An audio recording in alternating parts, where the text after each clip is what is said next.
Ici, il y avait des maisons partout, il y avait une rue là. Normand raconte son quartier, la gorge nouée. Des 200 maisons du sud de la ville, il ne reste rien. Dans quelques semaines, la sienne aussi sera rasée. La loi canadienne l'autorise. Là où il y a de l'or, plus de propriété.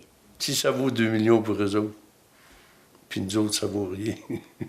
Je me demande où est la justice là-dedans. Car l'or dans cette ville du Nord est partout. Quand les mines ont fermé, on s'est mis à forer entre les maisons. La ville roule sur un trésor. 9 millions de tonnes d'onces d'or. Cela représente 10 milliards de dollars au cours actuel. C'est un gisement de classe mondiale qui va permettre à la région de se développer économiquement et relancer l'économie de Malartic.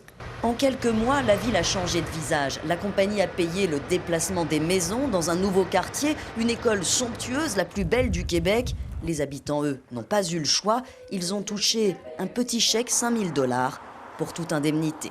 Fait qu'il y a quelque chose qui ne marche pas. Les ressources, ils ne sont même pas au profit des gens du Québec et ni des gens de la région. Il n'y a rien, on donne des pinottes.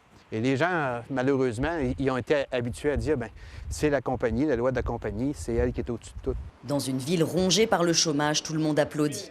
Avant que la mine arrive ici, oui, Malartic était un peu en perte de vitesse. On perdait tous nos commerces, c'est pas compliqué, puis les gens s'en allaient ailleurs. Avec ça, mais on est bon pour 20-25 ans. Au printemps, la ville accueillera 800 travailleurs supplémentaires. Alors pour l'instant, on préfère ne pas penser aux nuisances. Car pour extraire l'or, il va falloir creuser.